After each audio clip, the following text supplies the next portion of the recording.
അസ്സലാമു അലൈക്കും വറഹ്മത്തുള്ളാഹി വബറകാത്ത്. ബിസ്മില്ലാ അൽഹംദുലില്ലാ വസ്സലാത്തു വസ്സലാമു അലാ റസൂലിഹിൽ അമീൻ വഅലാ ആലിഹി വസഹ്ബിഹി അജ്മഈൻ അമ്മാ ബഅദ്. പീസ് റേഡിയോ സ്നേഹക്കൂടിലേക്ക് എല്ലാവരെയും വളരെ ഹൃദ്യമായി സ്വാഗതം ചെയ്യുകയാണ്. സ്നേഹക്കൂട് അതിൻ്റെ ഒരുപാട് വിഷയങ്ങളിലൂടെ കടന്നു പോവുകയാണ്. പ്രിയപ്പെട്ട പീസ് റേഡിയോ പ്രേക്ഷകരെ, നിങ്ങളോട് പറയാനുള്ളത് നിങ്ങളുടെ അഭിപ്രായങ്ങൾ, നിർദ്ദേശങ്ങൾ, അതുപോലെ തന്നെ നിങ്ങൾക്കുള്ള സംശയങ്ങൾ പീസ് റേഡിയോ ഫീഡ്ബാക്കിലൂടെ തീർച്ചയായും നിങ്ങൾ അറിയിക്കണം. അതിനുള്ള ഇസ്ലാമിക വീക്ഷണത്തോടു കൂടിയുള്ള പരിഹാരമാണ് പ്രത്യേകിച്ച് പീസ് റേഡിയോ സ്നേഹക്കൂടുകളുടെ കുടുംബങ്ങൾക്ക് വേണ്ടി നൽകിക്കൊണ്ടിരിക്കുന്നത്. അപ്പോൾ ആ രൂപത്തിൽ മുന്നോട്ട് പോകാൻ അള്ളാഹു നമുക്ക് തൗഫീക്ക് നൽകട്ടെ എന്ന് കൂടി പ്രാർത്ഥിക്കുകയാണ്. കുടുംബത്തിൽ ഒരുപാട് വിഷയങ്ങളാണ്, പല മേഖലയിലുള്ള പലതരത്തിലുള്ള വിഷയങ്ങളാണ് നമ്മൾ സ്നേഹക്കൂടിൽ ചർച്ച ചെയ്യാറുള്ളത്, പരിഹാരങ്ങൾ നിർദ്ദേശിക്കാറുള്ളത്. അപ്പം ഇന്നും ഈ ഒരു സ്നേഹക്കൂടിൽ നമ്മോടൊപ്പം ഈ ഒരു ചർച്ചയിൽ പങ്കുചേരുന്നത് ബഹുമാന്യനായ പ്രൊഫസർ കെ പി സാറാണ്. അദ്ദേഹത്തിൻ്റെ ഒരുപാട് കൗൺസിലിംഗ് രംഗത്തെ അനുഭവങ്ങൾ ഒരുപാട് ആളുകൾക്ക് ഉപകാരപ്പെടുന്നു എന്നറിയതിൽ സന്തോഷം. നിങ്ങളുടെ പ്രാർത്ഥനയിൽ അദ്ദേഹത്തിന് ഒരു പ്രത്യേക ഇടം നൽകണം എന്നുകൂടി ഈ ഒരു അവസരത്തിൽ ആവശ്യപ്പെടുകയാണ്. ഈ ഒരു മാറിയ കാലഘട്ടത്തിൽ, സാഹചര്യത്തിൽ ഒരു രക്ഷിതാവ് തൻ്റെ മക്കളുടെ രക്ഷാകർതൃത്വത്തിൽ ശ്രദ്ധിക്കേണ്ട ഒരുപാട് കാര്യങ്ങളുണ്ട്. പല കാര്യങ്ങളും നമ്മൾ പലപ്പോഴും ചർച്ച ചെയ്ത വിഷയങ്ങളാണ്. പക്ഷെ എന്നാലും ഈ ഒരു കാലഘട്ടത്തിൽ, പ്രത്യേകിച്ച് ഒരു കൊറോണയ്ക്ക് ശേഷമൊക്കെ, ആഫ്റ്റർ കൊറോണ എന്നുള്ളത് നമ്മളൊരു വലിയ ഒരു സ്ഥാനത്ത് കാണുകയാണ്. കൊറോണയ്ക്ക് ശേഷം, മുമ്പ് അങ്ങനെയായിരുന്നു, അതിനുശേഷം ഇങ്ങനെ എന്ന രൂപത്തിലാണ് കാണുന്നത്. കൊറോണയ്ക്ക് ശേഷം നമ്മുടെ വിദ്യാർത്ഥികളിൽ ഒരുപാട് മാറ്റങ്ങൾ വന്നിട്ടുണ്ട്.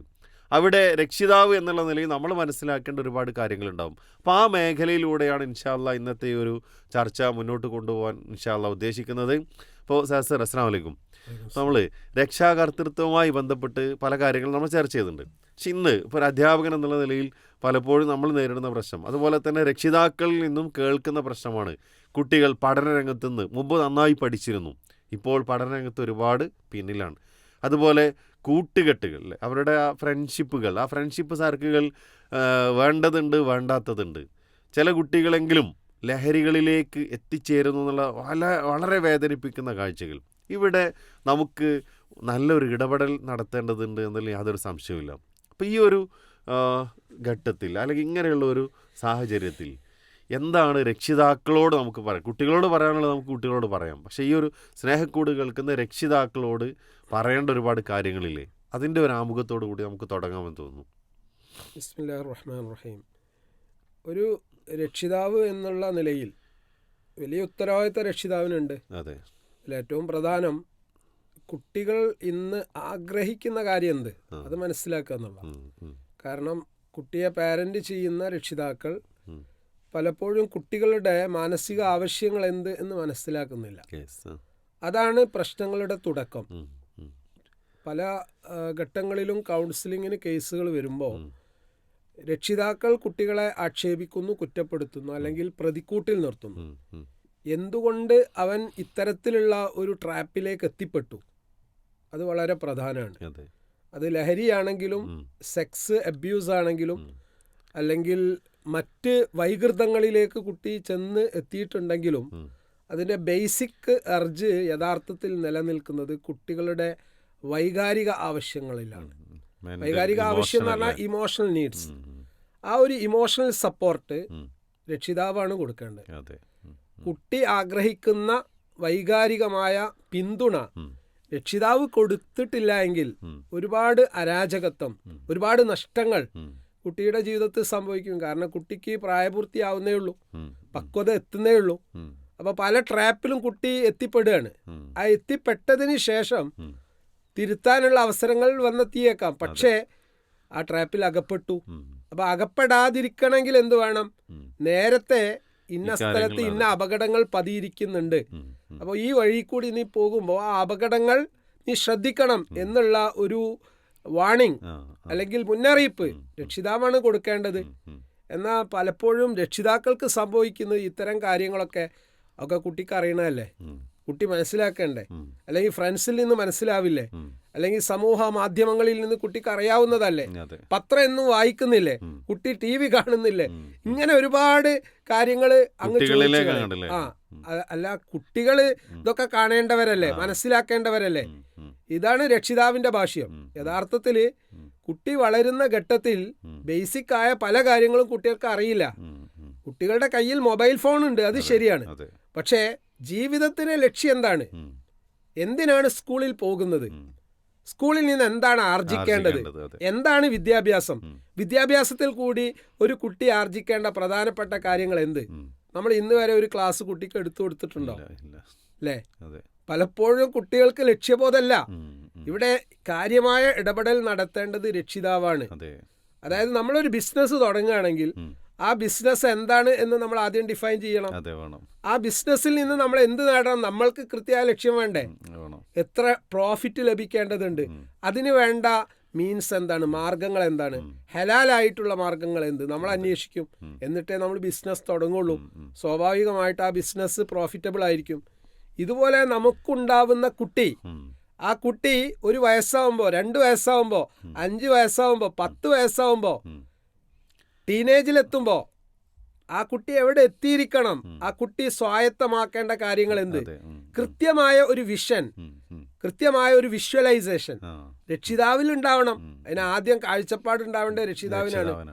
ഇത് വാപ്പക്കും ഉമ്മക്കും ഇല്ലെങ്കിൽ ആ കുട്ടീൻ്റെ കാര്യം പറയാനുണ്ടോ? ഇവർ തമ്മിൽ കലഹിക്കുകയാണ്. പല കുടുംബങ്ങളിലുള്ള പ്രശ്നം എന്താണ്?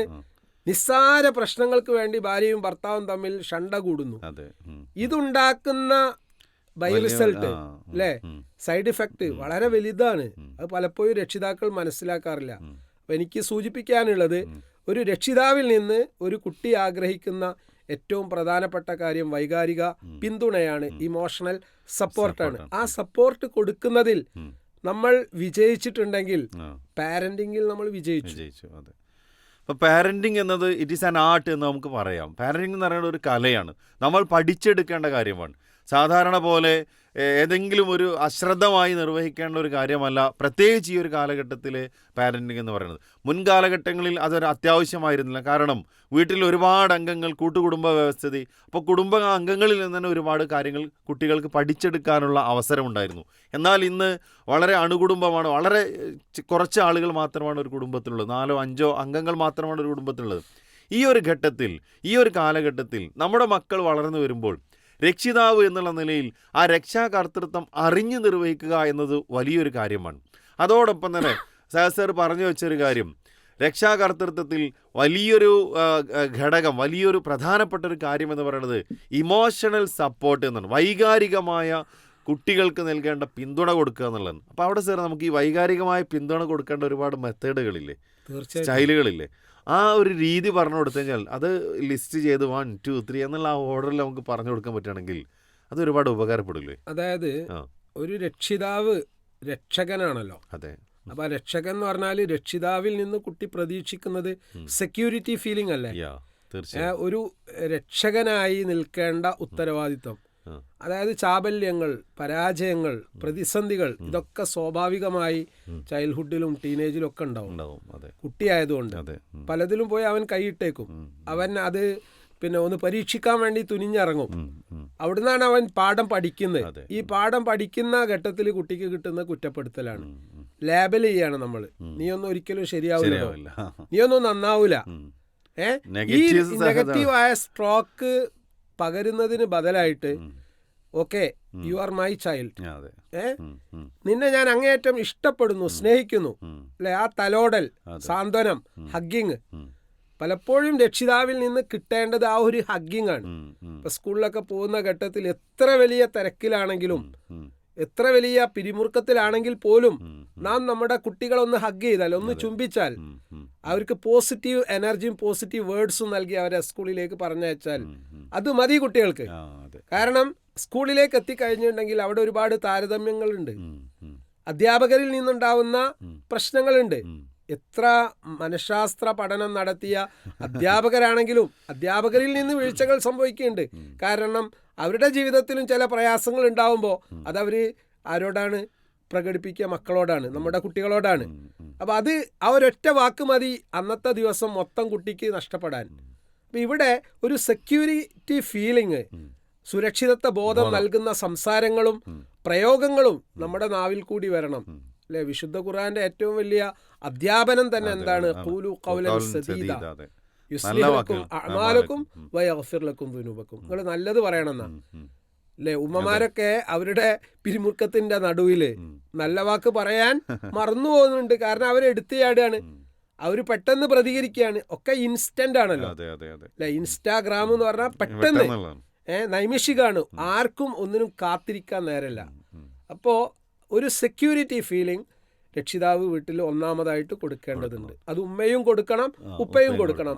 ആ വിഷയത്തിൽ ഒരിക്കലും നമ്മൾ ഉപേക്ഷ അല്ലെങ്കിൽ തകരാറ് സംഭവിക്കാൻ പാടില്ല. ഒന്നാമത്തെ പോയിന്റ് സുരക്ഷിതത്വ ബോധം ഉണ്ടാവുക എന്നുള്ളതാണ്. അഥവാ നമ്മുടെ മക്കൾ നമുക്ക് കീഴിൽ, നമ്മുടെ വീട്ടിൽ നമ്മൾ രക്ഷിതാവ് എന്നുള്ള നിലയിൽ നമ്മൾ നൽകേണ്ട മുഴുവൻ സുരക്ഷിതത്വവും എൻ്റെ കുട്ടിക്ക് കിട്ടുന്നു എന്ന് ഉറപ്പ് വരുത്തുക. ആ കുട്ടിക്ക് അത് ബോധ്യപ്പെടണം, വാക്കുകൾ കൊണ്ടല്ല, നമ്മുടെ പ്രവൃത്തികളിലൂടെ. എൻ്റെ എന്തൊരു കാര്യവും എൻ്റെ വീട്ടിൽ ചെന്ന് പറയാൻ സാധിക്കും. അവിടെ എനിക്ക് വേണ്ട മുഴുവൻ സുരക്ഷയും സംരക്ഷണവും എൻ്റെ രക്ഷിതാവിൽ നിന്ന് കിട്ടുമെന്ന് ബോധ്യപ്പെടുത്താൻ നമുക്ക് സാധിക്കണമെന്നാണ് ഒന്നാമതായിട്ട് സർ നമ്മളോട് പറഞ്ഞത്.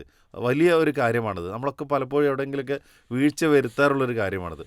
കുട്ടികൾ എന്തെങ്കിലും പ്രശ്നങ്ങൾ വരുമ്പോൾ നേരെ അവർ പറയുന്നത് പോലും കേൾക്കാതെ അവരെ കുറ്റപ്പെടുത്തി സംസാരിക്കുന്ന രൂപത്തിലാണ്. അഥവാ ഒരു സുരക്ഷിതത്വ ബോധം കുട്ടികൾക്ക് നഷ്ടപ്പെടുന്ന രൂപത്തിലാണ്. പ്രത്യേകിച്ച് മാത്രമല്ല, നമ്മളെ വീട്ടിലേക്ക് അവർ ഓടി വരികയാണ്, നമ്മുടെ മടിയിലേക്ക് ഓടി വരികയാണ്. അവര് പ്രതീക്ഷിക്കുന്നത് എന്താണ്? സാന്ത്വനമാണ്. നമ്മൾ നിന്ന് ഒരു സാന്ത്വനിപ്പിക്കുന്ന. നേരെ മറിച്ച് ആ സമയത്ത് നമ്മൾ അവരെ കുറ്റപ്പെടുത്തി കഴിഞ്ഞാൽ പിന്നെ ഒരു കാര്യം ആ കുട്ടി നമ്മളോട് ഒന്നും പറയില്ല, ഓപ്പൺ ചെയ്യില്ല. അപ്പോൾ അവരുടെ ഫീലിങ്സ്, അവരുടെ ഇമോഷൻസ്, അത് ദുഃഖമാവാം സന്തോഷമാവാം, രണ്ടും അവർക്ക് പറയാനുള്ളത് ഉപ്പയോടും ഉമ്മനോടുമാണ്. അത് വന്ന് പറയാനുള്ള ഒരു ഇടമായിട്ട് നമ്മുടെ വീട് മാറണം.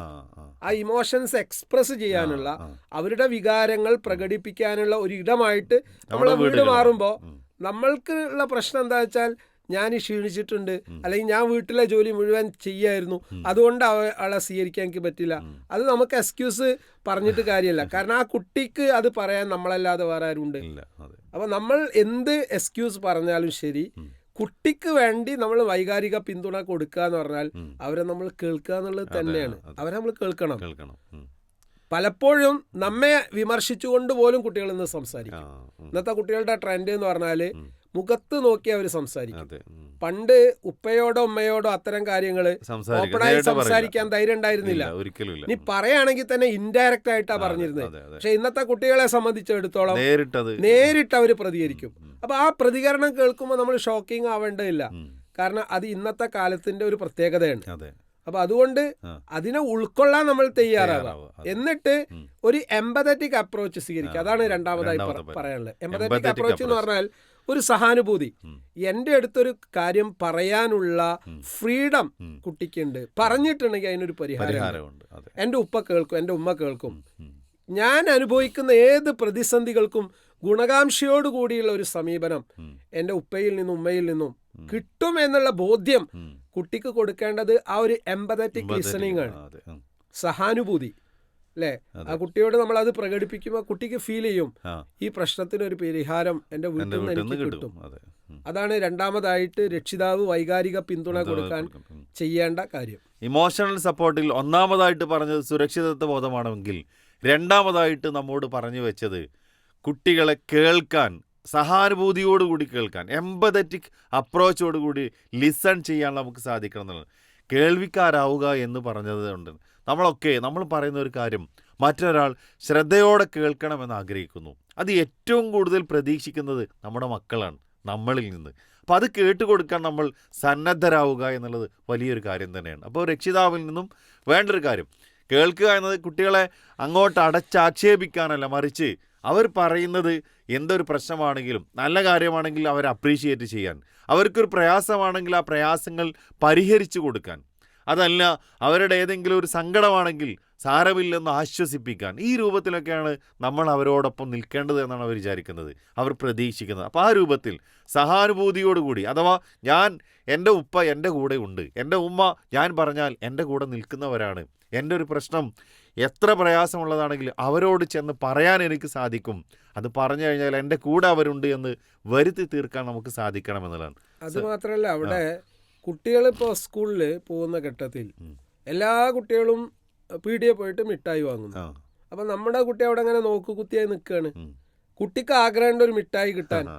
അപ്പം ആ ഒരു ആഗ്രഹം വന്ന് നമ്മളോട് കുട്ടി പറയുമ്പോൾ പൈസ ഒന്നുമില്ല, അത് ഇവിടെ പൈസ ഒന്നും തരില്ല, അത് നീ മിഠായി ഒന്നും വാങ്ങണ്ട, ആ രൂപത്തിൽ പ്രതികരിക്കുന്നതിന് ബദല് ആവട്ടെ, എനിക്ക് ഇന്ന് എത്ര പൈസ വേണ്ട, ഒരു 5 രൂപ അല്ലെങ്കിൽ 10 രൂപ അല്ലെങ്കിൽ 20 രൂപ, അത് നമ്മൾ കൊടുക്കുന്നതോടുകൂടി കുട്ടിക്ക് മനസ്സിലാവുകയാണ് എൻ്റെ ഒരു നീഡിനെ, എൻ്റെ ഒരു ആവശ്യത്തെ എൻ്റെ ഉപ്പ പരിഗണിച്ചിട്ടുണ്ട്. എല്ലാ കുട്ടികളും അതുപോലെ പൈസക്ക് മിഠായി വാങ്ങുന്ന ഘട്ടത്തിൽ നമ്മുടെ കുട്ടി മാത്രം വ്യതിരിക്തനായി മാറി നിൽക്കുമ്പോൾ മറ്റ് കുട്ടികളുടെ ഇടയിൽ ഈ കുട്ടി അപഹസിക്കപ്പെടുന്നു, അല്ലെ, ബിലിറ്റിൽ ചെയ്യപ്പെടുന്നു, നിസ്സാരവൽക്കരിക്കപ്പെടുന്നു. ഇത് കൂടി നമ്മൾ മനസ്സിലാക്കേണ്ടതുണ്ട്. നമ്മൾ സാമ്പത്തികമായി സുസ്ഥിതി ഉണ്ടായിട്ട് പോലും കുട്ടി ഇത് ആവശ്യപ്പെട്ടിട്ട് വാങ്ങി കൊടുത്തിട്ടില്ലെങ്കിൽ എന്താ സംഭവിക്കുക? അത് കിട്ടുന്ന മാർഗം കുട്ടി അന്വേഷിക്കും. അവിടെയാണ് മിസ്ഗൈഡ് ചെയ്യപ്പെടുന്നത്. അതായത് ഒരാൾ വന്നിട്ട് എനിക്ക് 50 രൂപ അല്ലെങ്കിൽ 100 രൂപ കൊടുത്തു, നീ അവിടെ വെച്ചോ. ഇങ്ങനെ 2-3 ദിവസം കൊടുത്തിട്ട് പിന്നെ പറയാണ് നീ ഇന്ന കാര്യം എനിക്ക് വേണ്ടി ചെയ്യണം, കാരണം കഴിഞ്ഞ ദിവസം 100, അതിന്റെ മുമ്പത്തെ ദിവസം 100, അതിന്റെ മുമ്പത്തെ ദിവസം 100, 300 രൂപ നീ എന്നിൽ നിന്ന് വാങ്ങിയിട്ടുണ്ട്. അതൊക്കെ നീ മിഠായിയോ മറ്റു സാധനങ്ങളൊക്കെ വാങ്ങി പൂർത്തീകരിച്ചിട്ടുണ്ട്. അതുകൊണ്ട് ഇന്ന് ഞാൻ പറയുന്ന കാര്യം നീ എനിക്ക് പൂർത്തീകരിക്കണം. അങ്ങനെയാണ് ഒരു കരിയറായിട്ട് ലഹരി വിപണനത്തിന് കുട്ടികളെ നിയോഗിക്കുന്നത്. ഇവിടെ രക്ഷിതാവ് മനസ്സിലാക്കേണ്ടത് സ്കൂളിൽ നിന്ന് തിരിച്ചു വരുന്ന സമയത്ത് രാവിലെ മുതൽ വൈകുന്നേരം വരെ അവിടെ എന്തൊക്കെ നടന്നു എന്നുള്ളത് കൃത്യമായി ലൈവായി കുട്ടി ടെലികാസ്റ്റ് ചെയ്യും, പറഞ്ഞു തരും. അതിന് നമ്മൾ കേട്ടുകൊടുക്കണം. ഇതാണ് നമ്മളുടെ ഭാഗത്തുനിന്ന് ഉണ്ടാവേണ്ട ഏറ്റവും പ്രധാനപ്പെട്ട കാര്യം. ഇപ്പോൾ കേൾവിക്കാരാവുക എന്നതിലൂടെ ഒരു പരിധി വരെ കുട്ടികളുടെ പ്രശ്നങ്ങളും അതുപോലെ തന്നെ അവരുടെ ബുദ്ധിമുട്ടുകളും പരിഹരിക്കാൻ നമുക്ക് സാധിക്കുമെന്നുള്ളതാണ്. അവിടെ വലിയൊരു ട്രാജഡി അല്ലെങ്കിൽ വലിയൊരു ദുരന്തം നമ്മുടെ വീടുകളിലേക്കൊക്കെ എത്താറുള്ളത് നമ്മൾ കേൾക്കാൻ സന്നദ്ധരായിട്ടില്ലെങ്കിൽ, നമ്മൾ കൊടുക്കേണ്ട സപ്പോർട്ട് കൊടുക്കാൻ നമുക്ക് സാധിച്ചിട്ടില്ലെങ്കിൽ, ആ സപ്പോർട്ടുകൾ കൊടുക്കാനും അവർ പറയുന്നത് കേൾക്കാനും അവർക്ക് അത്യാവശ്യമുള്ള ക്യാഷുകൾ കൊടുക്കാനും നമ്മുടെ പരിസരങ്ങളിൽ കണ്ണോടുകൂടി കാത്തിരിക്കുന്ന ഒരുപാട് ആളുകളുണ്ട്. പലപ്പോഴും അത് ഡ്രഗ് വിപണനത്തിന് വേണ്ടി അഥവാ ലഹരി വസ്തുക്കളുടെ വിപണനത്തിന് വേണ്ടി അല്ലെങ്കിൽ ലൈംഗിക വൃത്തിക്ക് വേണ്ടിയിട്ട്, സെക്സ് അബ്യൂസിന് വേണ്ടിയിട്ടൊക്കെയാണെന്നുള്ളത്. അത് ആൺകുട്ടികളാണെങ്കിലും പെൺകുട്ടികളാണെങ്കിലും ഈ കാലഘട്ടത്തിൽ ഒരുപാട് വാർത്തകൾ പത്രമാധ്യമങ്ങളിലൂടെ നമ്മൾ കേട്ടുകൊണ്ടിരിക്കുന്നുണ്ടെന്ന്. അപ്പോൾ ആ രൂപത്തിലൊന്നും നമ്മുടെ മക്കൾ ഇല്ലാതിരിക്കാൻ, അങ്ങനെയുള്ളൊരു ദുരന്തത്തിലേക്ക് എത്താതിരിക്കാൻ നമ്മൾ ശ്രദ്ധിക്കേണ്ട കാര്യങ്ങൾ, അവർ പറയുന്ന കാര്യങ്ങൾ കേൾക്കുക എന്നുള്ളത് തന്നെയാണ് എന്നുള്ളതാണ്. സാർ, ഇനി അടുത്തൊരു മൂന്നാമത്തെ ഒരു പോയിന്റ് നമ്മൾ പറയണമെങ്കിൽ, മൂന്നാമത്തെ പോയിന്റ് നമ്മളുടെ സമയം, അല്ലേ, നമ്മളുടെ ഏറ്റവും പ്രിയപ്പെട്ട ക്വാളിറ്റി ടൈം, അല്ലേ. നമ്മൾക്ക് പല കാര്യങ്ങളും ചെയ്യാൻ സമയമുണ്ട്.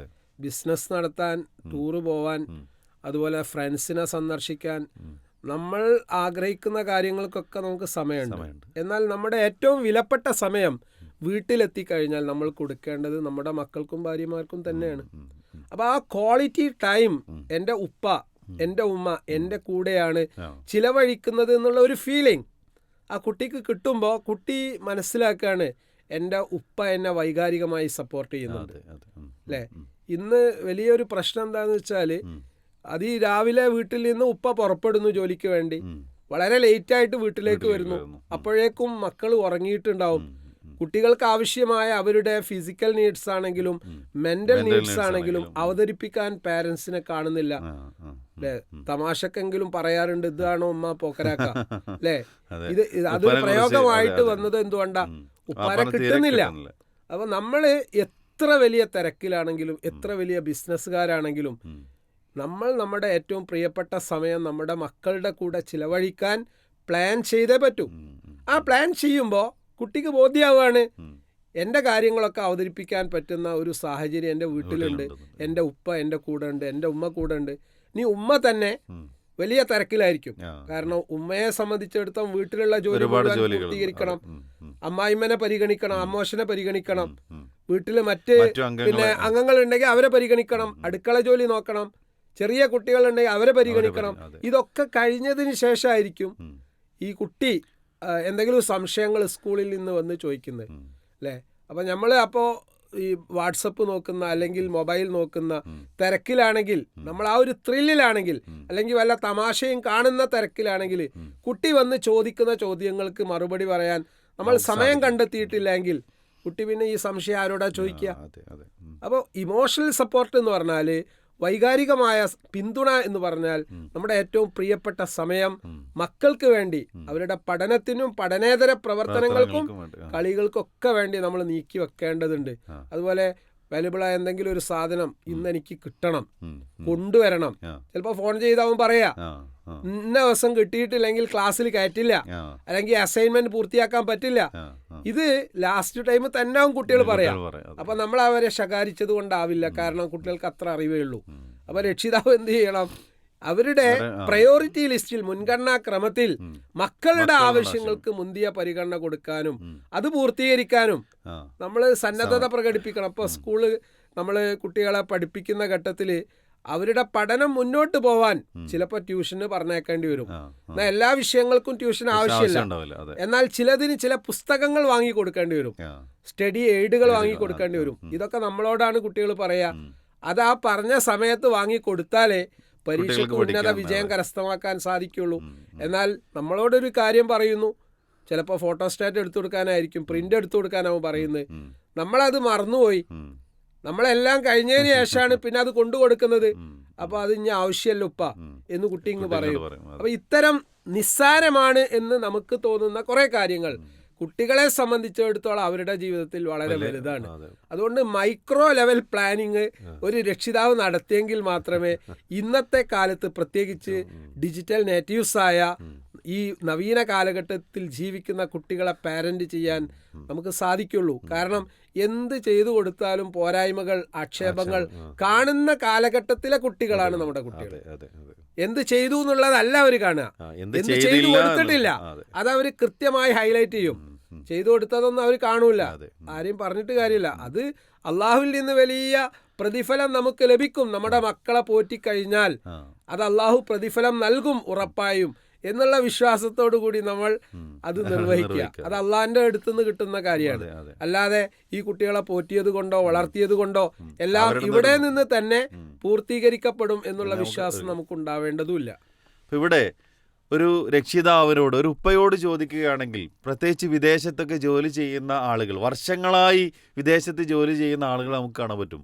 പലരുമായി സംസാരിക്കുന്നതിനിടയിൽ അവരൊക്കെ പറയാറുള്ളത്, ഞാൻ ഒരുപാട് പ്രയാസം സഹിച്ച് ഇത്ര ബുദ്ധിമുട്ട് ഇത്ര വർഷത്തോളമായി ഇവിടെ ജോലി ചെയ്യുന്നത് മക്കൾക്ക് വേണ്ടിയാണ് എന്നുള്ളതാണ്. അതുപോലെ നാട്ടിൽ ജോലി ചെയ്യുന്ന ആളുകൾ, ബിസിനസ് നടത്തുന്ന ആളുകൾ എന്തിനു വേണ്ടി ഇത്ര ത്യാഗം സഹിക്കുന്നു, എന്തിനു വേണ്ടി ഇത്ര പ്രയാസപ്പെടുന്നു, എന്തിനു വേണ്ടി ഇത്രത്തോളം ഓടുന്നു എന്നൊക്കെ ചോദിച്ചു കഴിഞ്ഞാൽ കുടുംബത്തിന് വേണ്ടി, മക്കൾക്ക് വേണ്ടി എന്നുള്ളതാണ്. പക്ഷേ ഇവിടെ നമ്മളൊക്കെ മറന്നു പോകുന്ന വലിയൊരു കാര്യത്തിലേക്കാണ് ഒരു ചെറിയ വെളിച്ചം സഹസർ തന്നത്. അഥവാ നമ്മുടെ ക്വാളിറ്റി ടൈം നമ്മുടെ മക്കൾക്ക് വേണ്ടി ചിലവഴിക്കാൻ ഇവിടെ നമുക്ക് സാധിക്കണം എന്നുള്ളതാണ്. നമ്മൾ ചെയ്തു കൊടുക്കുന്ന ഒരുപാട് കാര്യങ്ങളുണ്ട്. പലപ്പോഴും കുട്ടികൾ അത് വിചാരിക്കുന്നത് അവരുടെ ലിസ്റ്റിൽ വരുമ്പോൾ അതൊരു പക്ഷേ ഏറ്റവും താഴെയുള്ള കാര്യങ്ങളായിരിക്കുന്നതാണ്.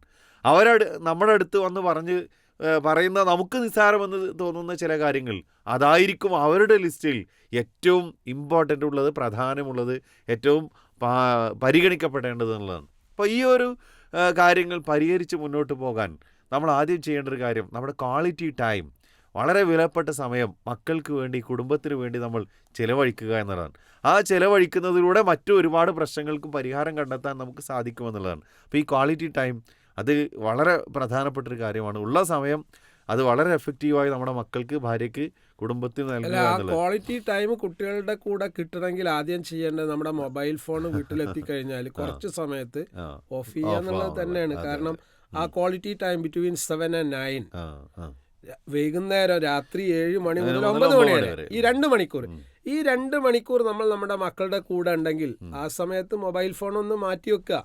കാരണം അതിനേക്കാളും, ഈ മൊബൈലിനേക്കാളും എനിക്ക് പ്രിയപ്പെട്ടത് എൻ്റെ മക്കളാണ്. ആ ഒരു മെസ്സേജാണ്, ആ ഒരു സന്ദേശമാണ് നമ്മൾ കൊടുക്കുന്നത്. ഇത് പറയുന്ന എനിക്കോ കേൾക്കുന്ന നിങ്ങൾക്കോ സാധിക്കാതെ പോകുന്നു എന്നുള്ളതാണ് സത്യം. അപ്പൊ കുട്ടികൾ മനസ്സിലാക്കുകയാണ് എൻ്റെ ഉപ്പക്ക് ഏറ്റവും പ്രിയ ഇതിനോടാണ്, മൊബൈലിനോടാണ്, ഞങ്ങളോടല്ല. അത് ധാരണ തിരുത്തണമെങ്കിൽ മൊബൈലിൽ നിന്ന് നമ്മൾ മാറിയിട്ട് നമ്മുടെ കുട്ടികളുടെ കൂടെ, മക്കളുടെ കൂടെ നമ്മൾ സമയം ചെലവഴിക്കുക തന്നെ വേണം.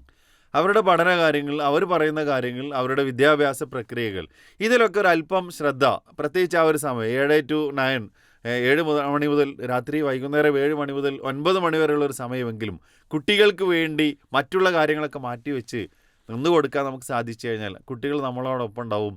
അതൊരു വലിയ ഇമോഷണൽ സപ്പോർട്ടിൻ്റെ ഭാഗമായി കുട്ടികൾക്ക് ഫീൽ ചെയ്യുകയും അധാർമികതയിലേക്ക് എത്താതിരിക്കാനുള്ളൊരു കാരണമായി അത് തീരുകയും ചെയ്യുമെന്നുള്ളതാണ്.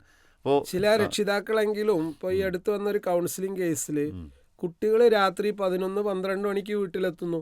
അപ്പൊ ഈ വാപ്പ ഈ വിഷയം പറയുന്നത് അതിന്റെ മൂർധന്യാവസ്ഥയിലെത്തിയിട്ടാണ്. ലഹരിക്കടിമപ്പെട്ട ഒരു സാഹചര്യത്തിലേക്ക് മകൻ മാറിയിട്ടുണ്ട്. അവിടെ പെർമിസീവ് പാരന്റിങ് ആണ്. കുട്ടികൾ ചോദിക്കുന്നത് മുഴുവൻ അനുവാദം കൊടുത്തിട്ട് ആ കുട്ടിയോട് നോ പറയാൻ പറ്റാത്ത ഒരവസ്ഥയിലേക്ക് രക്ഷിതാവ് മാറിയിട്ടുണ്ട്. ഇവിടെ ഉപ്പക്ക് വലിയ ഉത്തരവാദിത്തമുണ്ട് ഉമ്മയേക്കാൾ.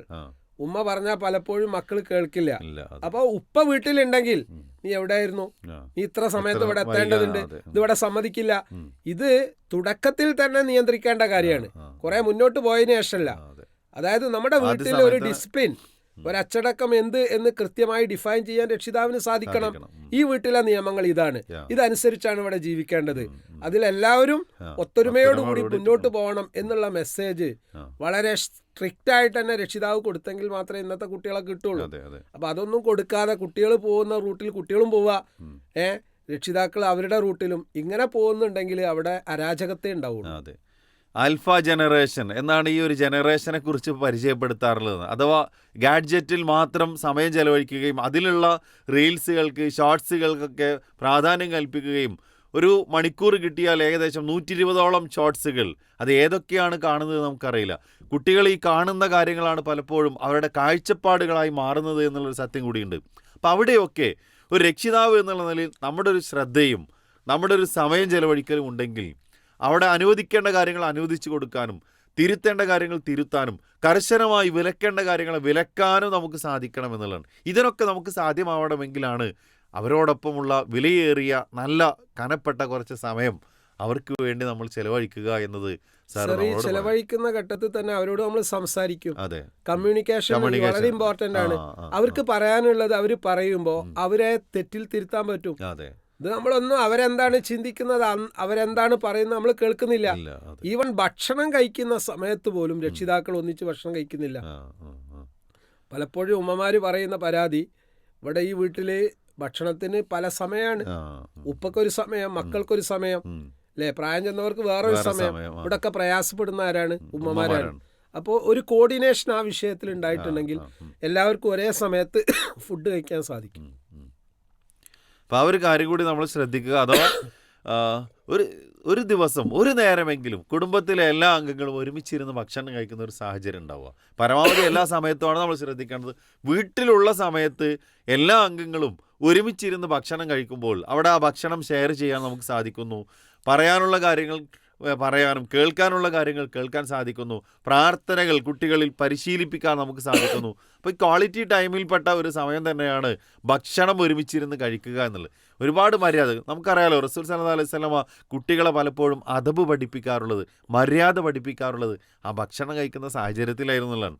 ഹദീസിൽ റിപ്പോർട്ട് ചെയ്ത കാര്യമുണ്ട്. അബൂ സലമയുടെ മകൻ റസൂൽ സല്ലല്ലാഹു അലൈഹി വസല്ലമ ഉമ്മു സലമ ഏറ്റെടുത്തതിന് ശേഷം ഒരുമിച്ച് ഭക്ഷണം കഴിക്കാൻ ആ കുട്ടി അവൻ്റെ ഭാഗത്ത് നിന്ന് അല്ലാതെ കഴിക്കണം. അവിടെ ഒരു കുട്ടിയോട് എങ്ങനെ ഇടപഴകണമെന്നത് അത് വലിയ പോയിൻ്റാണ്. ഒരു രക്ഷിതാവ് തൻ്റെ മക്കളോട് എങ്ങനെ പെരുമാറണമെന്നുള്ളത് പഠിപ്പിക്കണം. അവിടെ മഹാനായ റസൂൽ സല്ലല്ലാഹു അലൈഹി വസല്ലം പറഞ്ഞത് യാ ബുനയ്യ, എൻ്റെ പൊന്നു മോനെ എന്ന് വിളിച്ചുകൊണ്ടാണ്. എന്നിട്ട് പറ സെമ്മില്ല മോനെ ബിസ്മി ചൊല്ലടാ, അല്ലേ, എന്താടാ ബിസ്മി ചെല്ലാത്തത് എന്നുള്ള ഒരു കാർക്കശ്യമല്ല അവിടെ ഉപയോഗിച്ചത്, മറിച്ച് നല്ല ആശ്വാസത്തിൻ്റെ വാക്കുകൾ.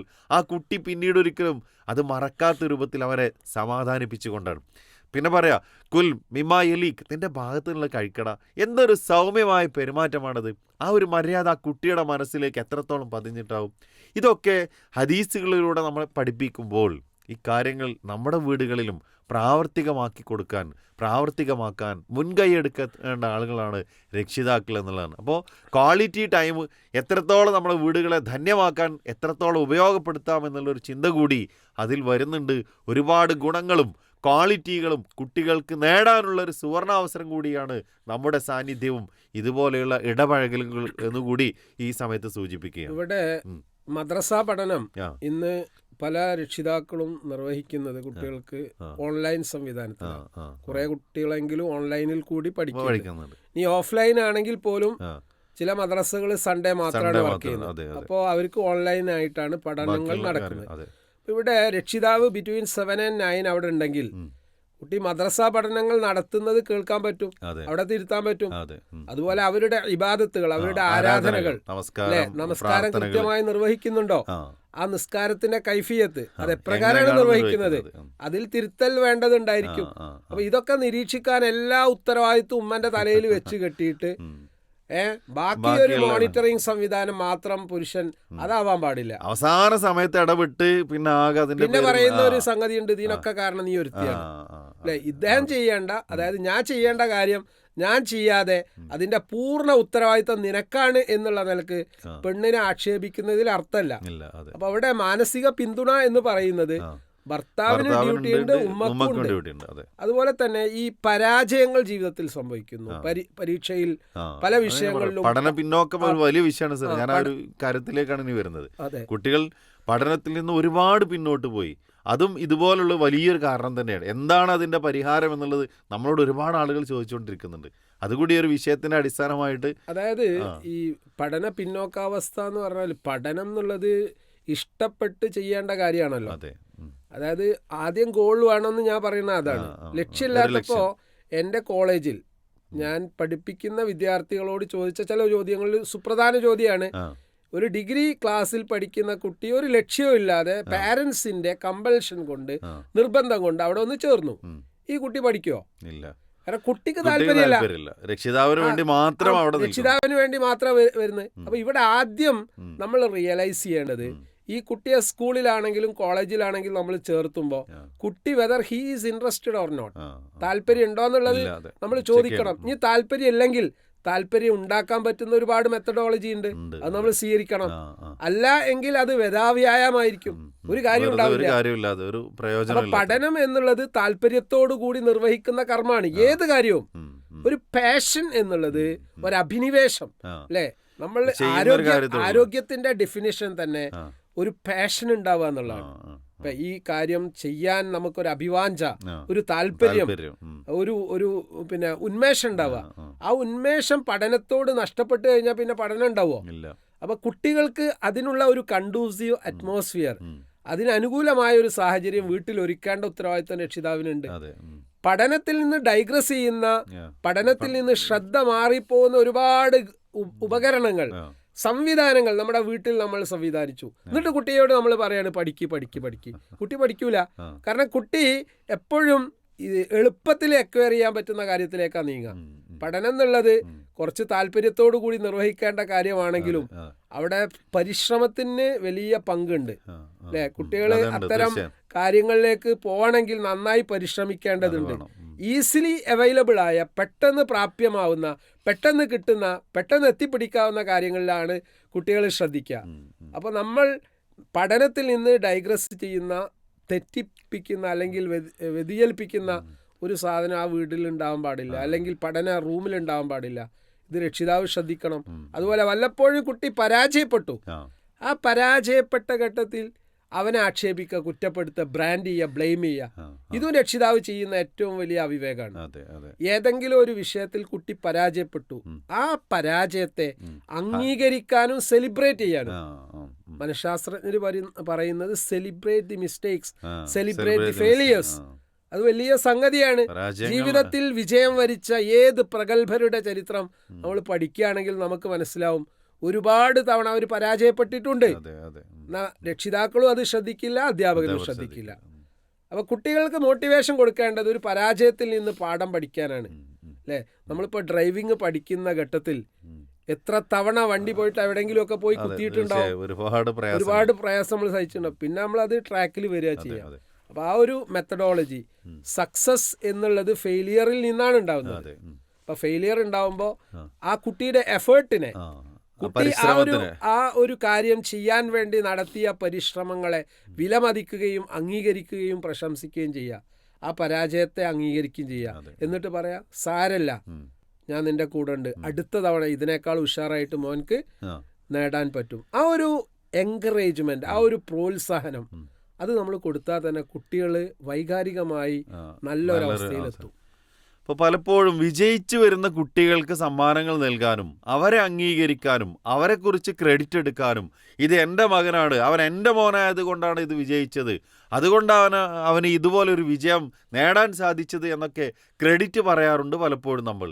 അതേ കുട്ടി ഒരു വിഷയത്തിലോ അല്ലെങ്കിൽ ഏതെങ്കിലും ഒരു കാര്യത്തിൽ ഒന്ന് പരാജയപ്പെട്ടാൽ അവനെ കുറ്റപ്പെടുത്താനും അതിൻ്റെ കാരണങ്ങൾ കണ്ടെത്തി ചൂഴ്ന്നെടുത്ത് അവരെ ക്രൂശിക്കാനും ആക്ഷേപിക്കാനും പലപ്പോഴും കുടുംബത്തിൽ അവഹേളിക്കാനും ഒക്കെയാണ് നമ്മൾ ശ്രദ്ധിക്കാറുള്ളത് എന്നുള്ളതാണ്. പക്ഷേ ഇവിടെ നമ്മൾ മനസ്സിലാക്കേണ്ടത്, നമ്മളൊക്കെ പലപ്പോഴും കേൾക്കുകയും പറയാറുള്ളൊരു കാര്യമാണ്, പരാജയം എന്നത് വിജയത്തിലേക്കുള്ള ചവിട്ടുപടികളാണ് എന്നുള്ളതാണ്. പക്ഷെ അതൊരു പ്രാക്ടിക്കൽ ലൈഫിലേക്ക്, നമ്മുടെ ലൈഫിലേക്കോ അല്ലെങ്കിൽ മക്കളുടെ ലൈഫിലേക്കോ ഉൾക്കൊള്ളാനും അതിനനുസരിച്ച് മക്കൾക്ക് ഒരു മോട്ടിവേഷൻ കൊടുക്കാൻ നമുക്ക് സാധിക്കാറില്ല എന്നുള്ളതാണ്. അപ്പോൾ കുട്ടികൾക്കൊരു പരാജയം ഏതെങ്കിലും ഒരു വിഷയത്തിൽ, പഠന വിഷയത്തിലാവട്ടെ, അതല്ലെങ്കിൽ അവർ ചെയ്ത എന്തെങ്കിലും ഒരു വർക്കിലാവട്ടെ, ഒരു പ്രവൃത്തിയിലാവട്ടെ ഉണ്ടായിട്ടുണ്ട് എങ്കിൽ ആ പരാജയത്തിൻ്റെ പേരിൽ അവരെ അടച്ചാക്ഷേപിച്ച് ഇരുത്തേണ്ടവരല്ല രക്ഷിതാക്കൾ.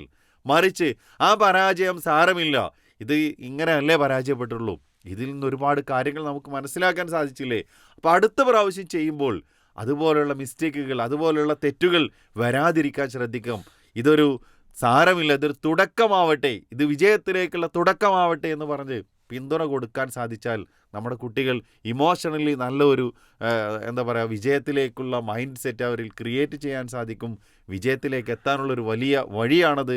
നല്ലൊരു രക്ഷാകർത്തൃത്വത്തിൽ, ഒരു രക്ഷിതാവിൽ നിന്നും നല്ലൊരു പാരൻറ്റിങ്ങിൽ ഉൾക്കൊള്ളിക്കേണ്ട കാര്യം കൂടിയാണത് എന്നുള്ളതാണ് നമ്മൾ മനസ്സിലാക്കേണ്ടത്. പിന്നെ ശ്രദ്ധിക്കേണ്ട ഒരു സംഗതി രോഗമാവുന്ന ഘട്ടം, അതുപോലെ ആരോഗ്യ മേഖല, ഈ രണ്ട് രംഗത്തും രക്ഷിതാവിന് വലിയ ഉത്തരവാദിത്തമുണ്ട്. കാരണം കുട്ടി കഴിക്കുന്ന ഫുഡ് അവൻ്റെ വികാരത്തെയും അതുപോലെ തന്നെ മാനസികാരോഗ്യത്തെയും ശാരീരിക ആരോഗ്യത്തെയും ഒക്കെ ബാധിക്കുന്ന വിഷയമാണ്.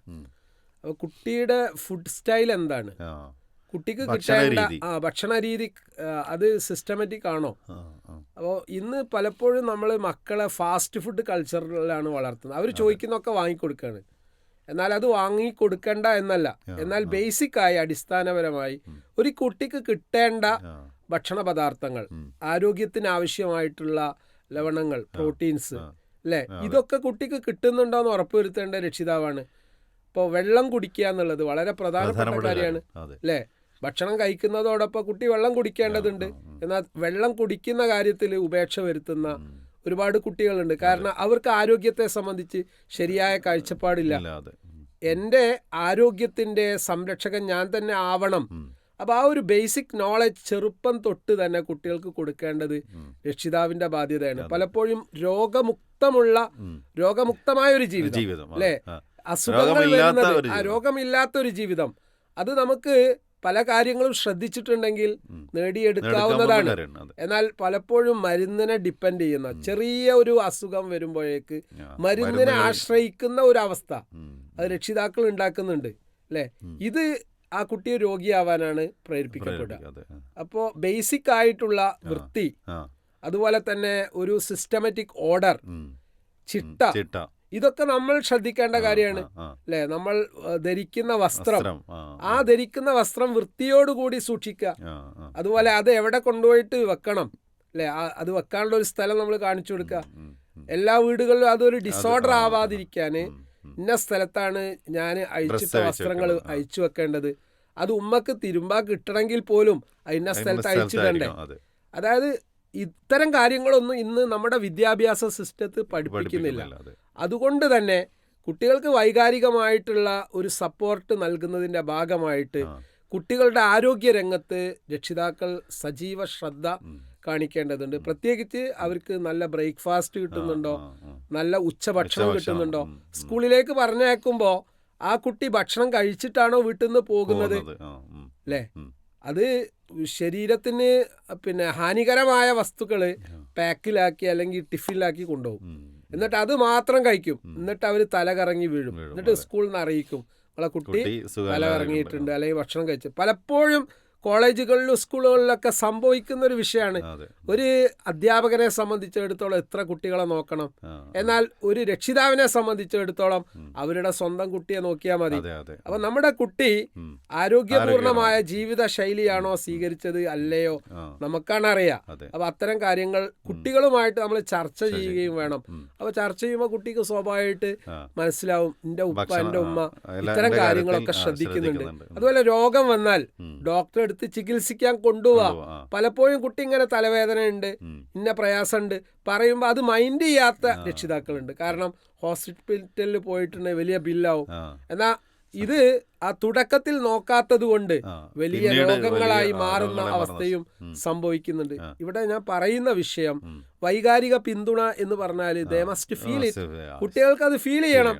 എൻ്റെ ഉപ്പ എൻ്റെ ഉമ്മ എൻ്റെ ഏത് അവസ്ഥയിലും എൻ്റെ കൂടെയുണ്ട്. ആ ഒരു ഫീലിംഗ് കൊടുക്കാനാണ് രക്ഷിതാവ് പ്രധാനമായും ശ്രദ്ധിക്കേണ്ടത്. പ്രിയപ്പെട്ട പീസ് റേഡിയോ സ്നേഹക്കൂടിൻ്റെ പ്രേക്ഷകരെ, വലിയ ഒരു വിഷയമാണ് നമ്മൾ ചർച്ചയ്ക്കെടുത്തത്. അതിൽ ഒരുപാട് കാര്യങ്ങൾ നമ്മോട് പറഞ്ഞു. അവസാനമായി ഹെൽത്തി ലൈഫ് സ്റ്റൈൽ നമുക്ക് വേണം, നമ്മുടെ മക്കൾക്ക് വേണം. അപ്പോൾ കുട്ടികൾക്കൊരു ഇമോഷണൽ സപ്പോർട്ട് കിട്ടുന്നതിൽ വലിയൊരു ഘടകമാണ്, അതിൻ്റെ വലിയൊരു ഭാഗമാണ് കുട്ടികളിലുള്ള നല്ലൊരു ആരോഗ്യ ശീലങ്ങൾ.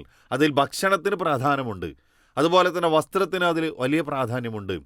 കുട്ടികളുടെ അടുക്കും ചിട്ടയും ഡിസിപ്ലിൻ, അച്ചടക്കം, ഇതൊക്കെ ആ ഒരു ഹെൽത്തി ലൈഫ് സ്റ്റൈൽ, നല്ലൊരു ആരോഗ്യ ശീലം എന്നൊരു ശീർഷകത്തിൻ്റെ താഴെ വരേണ്ട കാര്യങ്ങളാണ്. അപ്പം ഈ കാര്യങ്ങൾ കൂടി ശ്രദ്ധിച്ചുകൊണ്ട് കുട്ടികളുടെ ആ കാര്യങ്ങൾ, ഒരു രോഗം വന്നു കഴിഞ്ഞാൽ നല്ലൊരു ട്രീറ്റ്മെൻറ്റ് കുട്ടികൾക്ക് കൊടുത്ത്, ഭക്ഷണ കാര്യത്തിലൊക്കെ നല്ല ശ്രദ്ധ നൽകി സ്കൂളിലേക്ക് പറഞ്ഞ് അയക്കുന്ന സമയത്ത്, സ്കൂളിലെത്തിയാൽ അതുപോലെ തിരിച്ചു വരുമ്പോൾ നല്ല ഭക്ഷണം തന്നെയാണോ കുട്ടികൾ കഴിക്കുന്നത്, ഒരു ശ്രദ്ധയും അവർക്കതിന് വേണ്ട സാഹചര്യമൊക്കെ ഒരുക്കി കൊടുക്കുക. അപ്പോൾ കുട്ടികൾക്ക് എൻ്റെ പിതാവ്, എൻ്റെ രക്ഷിതാവ്, എൻ്റെ ഉമ്മ, എൻ്റെ ഉപ്പ ഈ കാര്യങ്ങളൊക്കെ ശ്രദ്ധിക്കുന്നുണ്ട് എന്നുള്ളൊരു ബോധം വരികയും മാനസികമായൊരു പിന്തുണ എനിക്ക് ലഭിക്കുന്നുണ്ട് എന്നുള്ളൊരു സുരക്ഷിത ബോധം ഉണ്ടാവുകയും ചെയ്യും. അപ്പോൾ ആ രൂപത്തിൽ മുന്നോട്ട് പോകാൻ നമുക്കൊക്കെ സാധിക്കട്ടെ എന്ന് പ്രാർത്ഥിക്കുകയാണ്. നല്ല രക്ഷിതാക്കളായി മാറാൻ, നല്ല മക്കളായിട്ട് മാറാൻ നമ്മുടെ മക്കൾക്കും സാധിക്കട്ടെ എന്ന് പ്രാർത്ഥിക്കുന്നു. അതോടൊപ്പം തന്നെ ഇത് ഇവിടെ അവസാനിച്ചിട്ടില്ല എന്നാണ്. ഈ ഒരു വിഷയം വളരെ വിശാലമായ ഒരു വിഷയമാണ്. പ്രത്യേകിച്ച് ന്യൂജൻ കുട്ടികളെക്കുറിച്ച് പഠിക്കേണ്ടത് ഓരോ ദിവസവും വ്യത്യസ്തമായ കാര്യങ്ങളാണ് നമ്മൾ കണ്ടുകൊണ്ടിരിക്കുന്നത്, അതുപോലെ കേട്ടുകൊണ്ടിരിക്കുന്നതാണ്. അപ്പം അതിനൊക്കെ വ്യക്തമായ പരിഹാരങ്ങൾ കണ്ടെത്തി നമ്മുടെ മക്കൾക്ക് നൽകിയിട്ടില്ല എങ്കിൽ നമ്മുടെ വീടുകൾ ദുരന്തപൂർണമായി മാറും. അപ്പം ആ രൂപത്തിൽ പുതിയ കാര്യങ്ങൾ പഠിക്കാനും പഠിച്ച കാര്യങ്ങൾ മനസ്സിലാക്കി ജീവിതത്തിൽ പകർത്താനും നമുക്ക് സാധിക്കട്ടെ. ഒരു നല്ല സാഹചര്യം നമ്മുടെ വീടുകളിൽ ഉണ്ടാവട്ടെ എന്ന് പ്രാർത്ഥിക്കുന്നു. അള്ളാഹു നമുക്കൊക്കെ നല്ല മക്കളാക്കി നമ്മുടെ മക്കളെ വളർത്തട്ടെ, നല്ല കുടുംബാന്തരീക്ഷം നൽകട്ടെ. പീസ് റേഡിയോ നിങ്ങളുടെ പ്രാർത്ഥനകൾ ഉണ്ടാവണമെന്ന് കൂടി ആവശ്യപ്പെടുന്നു. അടുത്ത ഒരു വിഷയമായിട്ട് വീണ്ടും ഇൻഷാ അല്ലാഹ് നമുക്ക് പീസ് റേഡിയോ സ്നേഹക്കൂടിൽ കണ്ടുമുട്ടാം. അള്ളാഹു നമ്മളെല്ലാവരെയും അവൻ്റെ ജന്നാത്തുൽ ഫിർദൗസിൽ ഒരുമിച്ച് കൂട്ടട്ടെ എന്ന് പ്രാർത്ഥിച്ചുകൊണ്ട് അവസാനിപ്പിക്കുകയാണ്. വാഹിർ ദഅ്വാനാ അൽഹംദുലില്ലാഹി റബ്ബിൽ ആലമീൻ. അസ്സലാമു അലൈക്കും വറഹ്മത്തുള്ളാഹി.